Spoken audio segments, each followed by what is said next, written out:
First of all, that there music is what you call chimes. Them's holler tubes that makes ringing sounds when struck by a plunger or a striker. Say. Oh, yes, sir. Now then, there is a reason why them chimes only ring when somebody comes to the door. Like as if there was a lookout up on the roof of watching. That's right. You see, there is a little button, and pushing that button makes that plunger hit them chimes. Doggy. So whilst you go ahead and go to the door, I'm going up on the roof and catch that rascal that's pushing that button.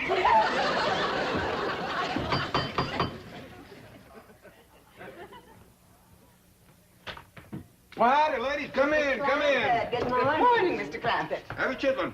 Oh, what a treat, of course. Thank you. Thank you. Where's Granny? Oh, she's out in the kitchen stone grinding some cornmeal. Stone grinding cornmeal? Now, that's something we must see, Mrs. Drysdale. Come along. In a moment, Madam President. Mr. Clampett, will you tell your cousin Pearl that my car and chauffeur are at her disposal? Sure will. Pearl! You gonna eat the chitlin? Oh, yes, of course. By the way, Mr. Clampett, just what is a chitlin? Oh, these ain't ordinary chitlins. These is Granny specials. They is possum innards deep fried in boiling hog fat. Jed? Pearl, how come you to be using Miss Drysdale's car? Well, Jed, now that we's high society, I can't be seen riding around in that old truck. When is we high society? Since that historical lady found out that your ancestors come to this country for the Mayflower. What's that got to do with me? That's the way society works, Jed. The earlier your kinfolk got here, higher up that puts you. I reckon the high society folks is the Indians. No, it don't work that way. How come? I don't know how come. Well, they was here for anybody else. Now, Jed, let's not try to change the rules. Let's just start enjoying the game. Up to now, Mrs. Drysdale's treated us like wet dogs at a wedding. That's kind of warmed up. Warmed up? She can't do enough. Why, she's having her chauffeur take me to all the fancy stores and then to her beauty saloon.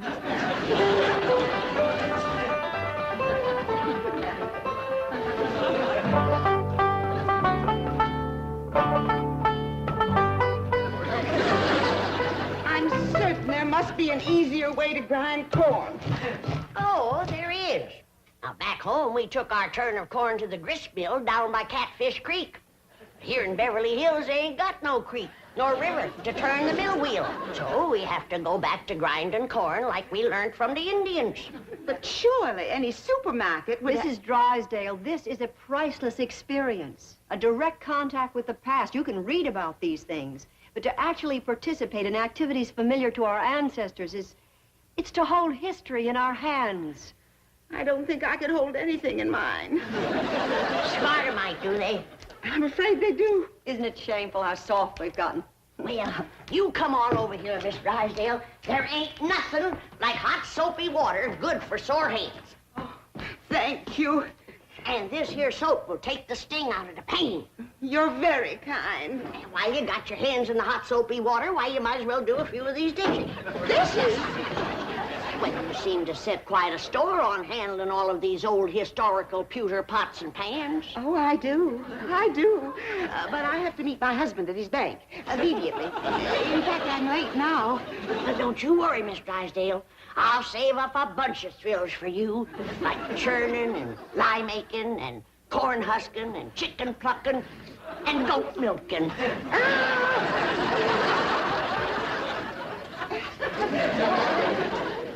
My dingies, she does enjoy it. Did you see her run so she could hurry back? Now, whose idea was the two baby goats? Ellie Mae's. If I didn't know. I declare, girl, you are the limit when it comes to dragging home critters. All I sent you for was a couple of chickens and a milking goat for Granny. I know, Pa, but these little rascals cried something awful when we commenced to taking their ma away from them.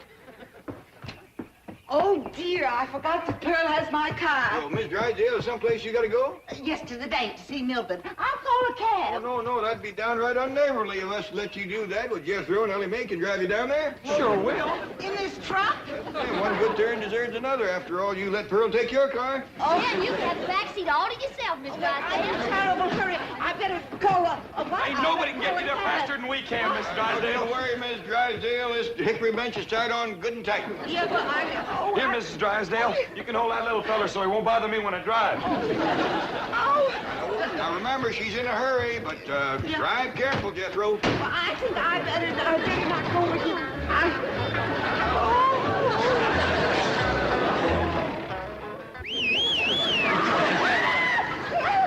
That's Miss Drysdale making noise like a siren. Car's out of the way.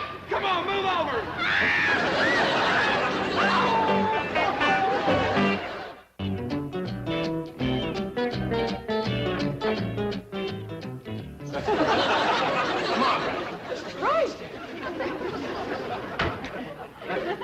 Did you come through the bank in this condition?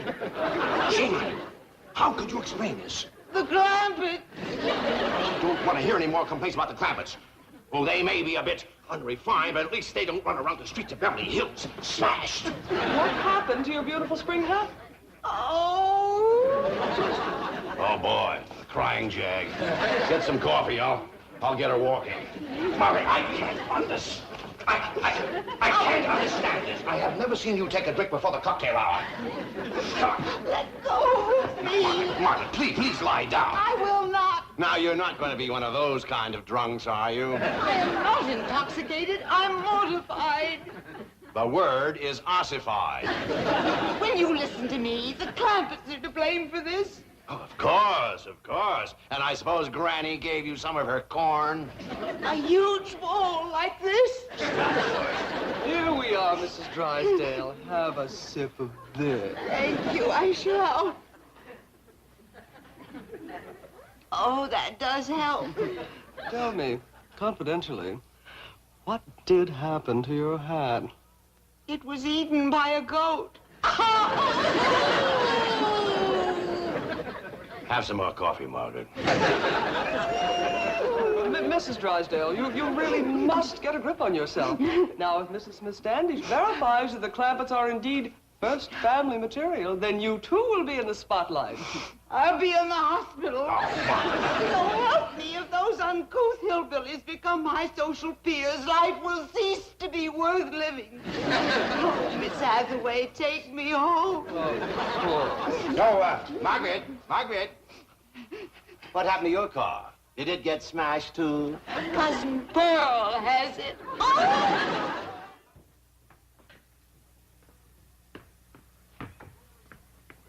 Come in, whoever you are.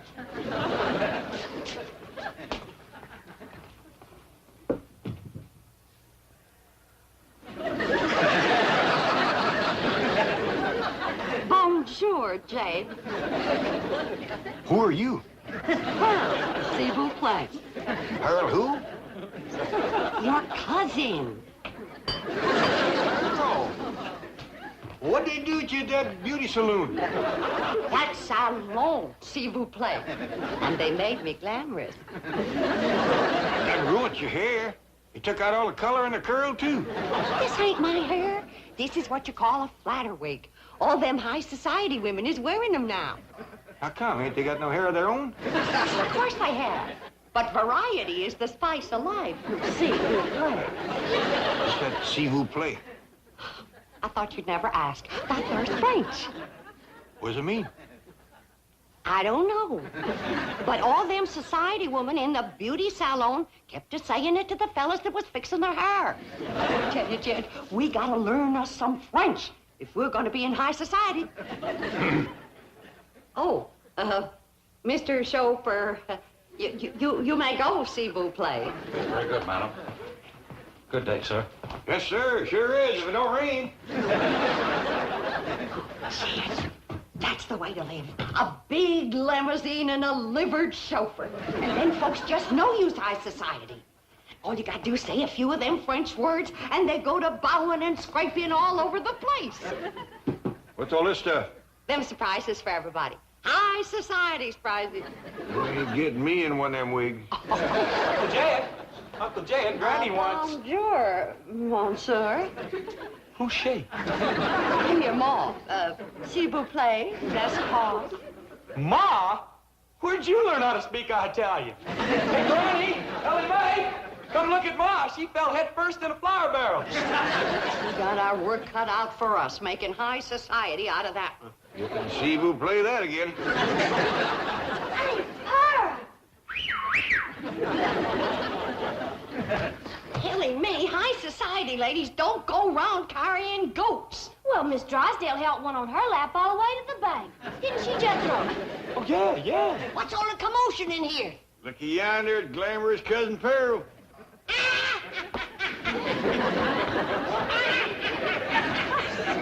Would you kindly tell me what is all so fired funny?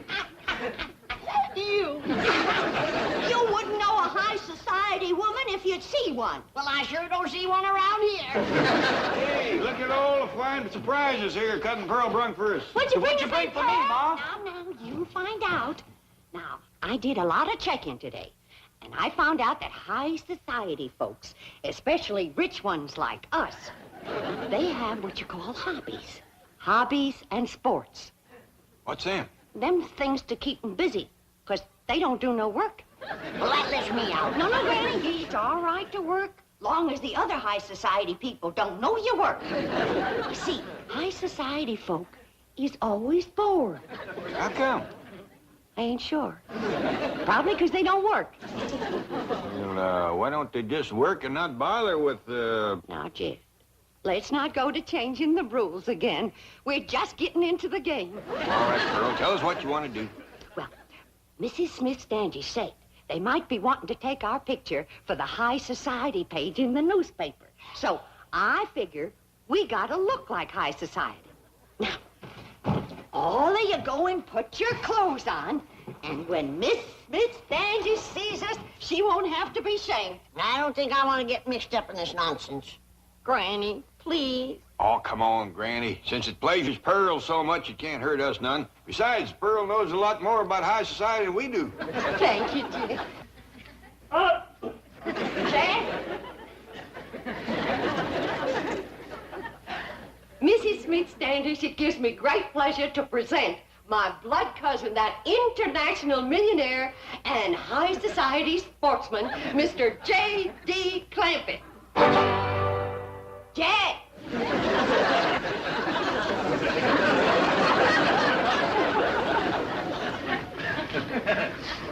Do something, Jed. A polo for us. I don't know how you pole. I feel like a named fool. Look at this thing. I don't know whether you snare them or knock them off trees. But you go and sit over there, Jed. We'll be drinking tea and playing bridge directly. Granny, you're next. And now it gives me great pleasure to present that famous high society dowager and international sportswoman, Granny, whose favorite hobby is big game hunting in darkest Africa.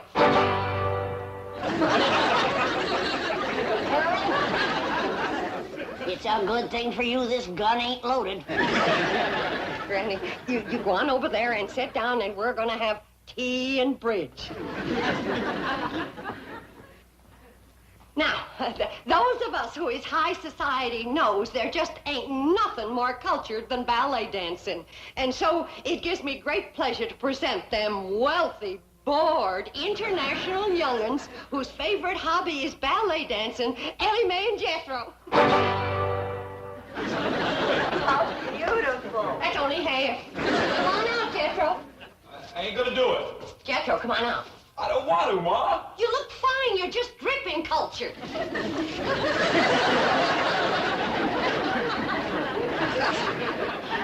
Mrs. Bodine, Jethro shouldn't be wearing this tutu. See, Ma? I told you. Well, I know it ain't big enough, but it's fine for the pictures. No, wait a minute. Wait, come back. We ain't got tea and bridge yet.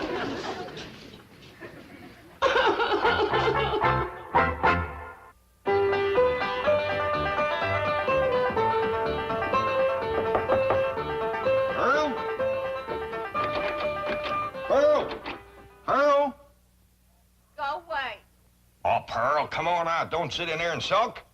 Miss Smith Standish wants us to show her how to do the Virginia reel. You show it to her. I ain't in no mood for dancing. Well, we can't dance it without you. Come on, everybody's getting all dressed up. I had you all dressed up and you run out on me. Earl, we just ain't ready for society that high. Now, Mrs. Smith Standish wants us all to get dressed for reeling. Come on out. You can wear your store-bought hair. I can't neither. She's gone. Did that old goat get it? Crazy enough to eat anything.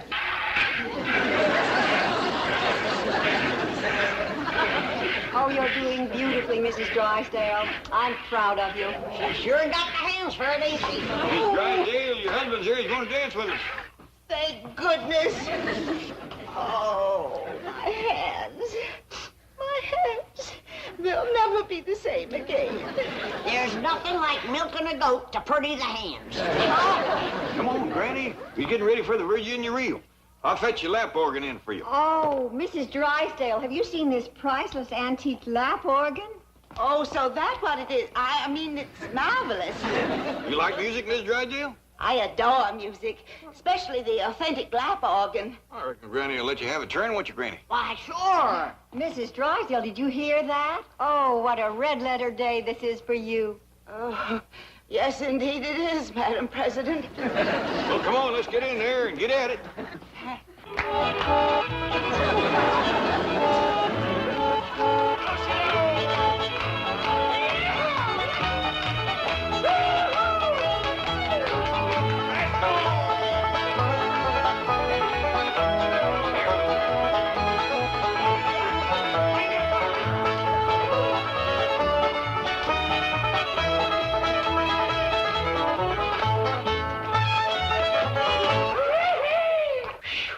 Somebody's gonna have to spell Miss Drysdale. She's all pumped out. Hey, Mrs. Smith Standish, I wanted on the telephone. Long distance from Virginia. Oh, that's headquarters.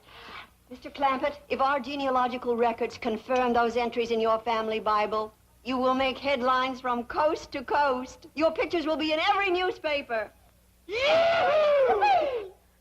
As direct descendants of the first family to settle Jamestown, you'll be celebrities, all of you. You'll be on radio, television, flown to New York for a ticker-tape parade, then on to Washington to meet the president, address a joint session of Congress. Statues will be erected of you. Excuse me, the telephone? Let her roll, Miss Hathaway. Oh, she's right. I've got to come down to earth long enough to get confirmation. Excuse me. Mrs. Smith Standish speaking. Yes? Yes. Oh, well, that was the entry in the old Bible I couldn't quite make out. Oh, well, Mr. Clampett is right here. I'm sure he'll be able to give us confirmation immediately. Mr. Clampett, if your great-grandfather's name was Ezekiel, you are the Clampett the world is waiting to discover.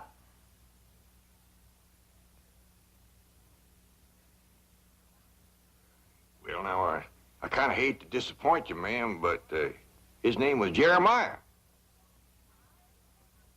I could have told you that, Madam President. Not for one moment was I fooled. I'm sorry. No, there seems to have been some kind of a mistake. Jed? What's ailing you?